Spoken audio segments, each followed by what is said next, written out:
যাদেরকে নবী বানাই তারা কোনোদিন গুনাহ করে না। মনে রাখুন, ভুলে যাবেন না, সামনের কথা বলুন।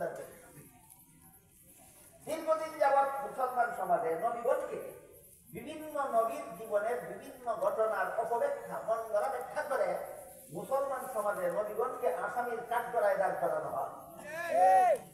নবীগণকে আসামির কাঠগড়ায় দাঁড়ানো হয়, নবীগণকে গুনাহগার সাব্যস্ত করা হয় বিভিন্ন নবীর জীবনের বিভিন্ন ঘটনার অপব্যাখ্যার মাধ্যমে। এর মধ্যে প্রথম নবী আদমের ঘটনা। প্রথম নবী হযরত আদম আলাইহিস সালামকে আল্লাহ জান্নাতে দিয়ে বলেছিলেন সব রকমের ফলমূল খান, শুধু একটি গাছের ফল খেতে নিষেধ করেছিলেন। কিন্তু শেষ পর্যন্ত ইবলিসের ধোঁকায় পড়ে আদম নিষিদ্ধ গাছের ফল খেয়েছিলেন। এই ঘটনা কুরআনের বিভিন্ন আয়াতে বর্ণিত আছে, রাসূলের বিভিন্ন হাদিসে বর্ণিত আছে। এই ঘটনার দুইটা সম্ভাব্য দুইটা ব্যাখ্যা, একটা ভুল ব্যাখ্যা, একটা শুদ্ধ ব্যাখ্যা।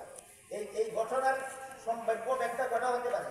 দুইটা, একটা ভুল ব্যাখ্যা, একটা শুদ্ধ ব্যাখ্যা। আমি আগে ভুল ব্যাখ্যাটা বলি। আমাদের সমাজের মুসলমানদের মধ্যে যারা নবীগণকে গুনাহগার সাজাবার জন্য নবীর জীবনের বিভিন্ন ঘটনার ভুল ব্যাখ্যা প্রচার করে, এরা আদম আলাইহিস সালামের নিষিদ্ধ গাছের ফল খাওয়ার ঘটনাটাকে এভাবে ব্যাখ্যা করে যে আল্লাহর আদেশ নিষেধ লঙ্ঘন করলেই তো গুনাহ হয়, আর আদম তো লঙ্ঘন করলে নেই, তাহলে আদম যে গুনাহ করলেন কোথায়? এই ব্যাখ্যাটা একটু সময়ের জন্য যদি আপনি মেনে নেন, এটা কিন্তু মূল ব্যাখ্যা। আপনাদেরকে বুঝাবার জন্য বলছি, একটু সময়ের জন্য ব্যাখ্যাটা, এক মিনিটের জন্য ব্যাখ্যাটা মেনে নিন যে আল্লাহর আদেশ নিষেধ লঙ্ঘন করলেই গুনাহ হয়, আর আদম তো লঙ্ঘন করলে নেই, তাই আদম যে গুনাহ করলেন কোথায়? এই ব্যাখ্যাটা মেনে নিলে বলুন আল্লাহর মূল নীতিটা ঠিক থাকে না? পরিষ্কার হয়ে গেল তোমার ব্যাখ্যাটা। তোমার ব্যাখ্যার দ্বারা আল্লাহর মূল নীতি লঙ্ঘন হয়। এই যে দলিল তোমার ব্যাখ্যাতে মূল এক দলিল, এই তোমার ব্যাখ্যার দ্বারা আল্লাহর মূল নীতি লঙ্ঘন হয়। আরেকটা জরুরি কথা এখানে মনে রাখা দরকার, সেটা হলো দীর্ঘদিন যাবৎ পাকিস্তান আমল থেকে আমাদের এই মুসলমানের সমাজে যারা নবীগণকে গুনাহগার সাব্যস্ত করার এই অপব্যাখ্যা প্রচার করে বেড়াচ্ছে, এরা এই আদম আলাইহিস সালামকে গুনাহগার সাব্যস্ত করার জন্য এই ঘটনাকেই দলিল হিসাবে দেখছে। আসলে এই অপব্যাখ্যাগুলি কোন মুসলমানের মস্তিষ্ক প্রসূত নয়। এই নবীগণকে গুনাহগার সাজাবার অপব্যাখ্যাগুলি খ্রিস্টান সমাজদের কাছ থেকে আমদানিকৃত। খ্রিস্টান সমাজের কথা একটু শুনুন। আপনাদেরকে খ্রিস্টান বানাবার জন্য বাংলাদেশ খ্রিস্টান মিশনারির পক্ষ থেকে যত বই উত্তোলন হয়েছে, এর মধ্যে একটা বইয়ের নাম আছে কোরআনের আলোকে বেহেশতে যাওয়া, বইয়ের নাম।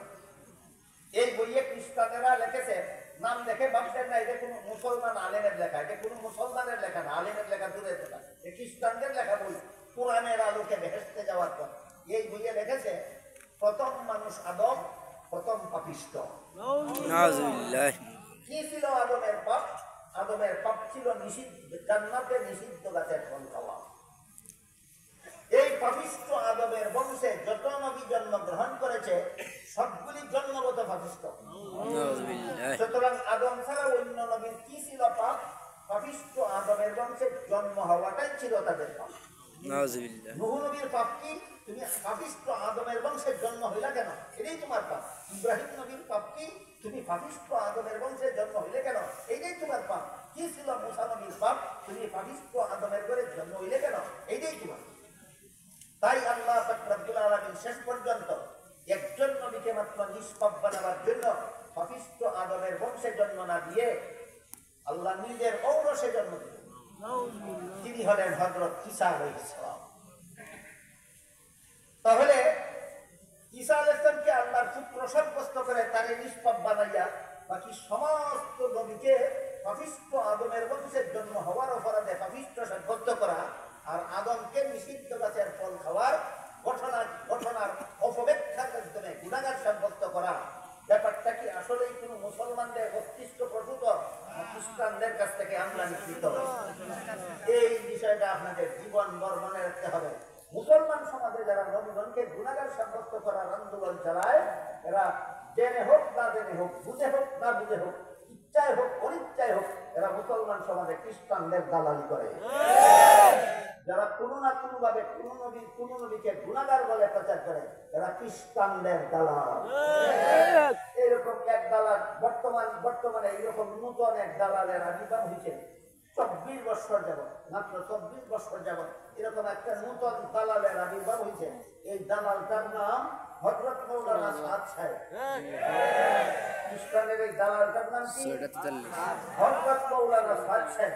হযরত মাওলানা সাদ সাহেব বলে জাকারিয়া আলাইহিস সালাম আল্লাহর দরবারে শাস্তিযোগ্য অপরাধ করেছিলেন, এটার নাম ওই গুনাহ। শাস্তিযোগ্য, আল্লাহর দরবারে শাস্তিযোগ্য অপরাধের নাম ওই ফার্সি ভাষায় গুনাহ, বাংলা ভাষায় পাপ। সাদ সাহেব বলে জাকারিয়া আলাইহিস সালাম আল্লাহর দরবারে শাস্তিযোগ্য অপরাধ করেছিলেন। ইউসুফ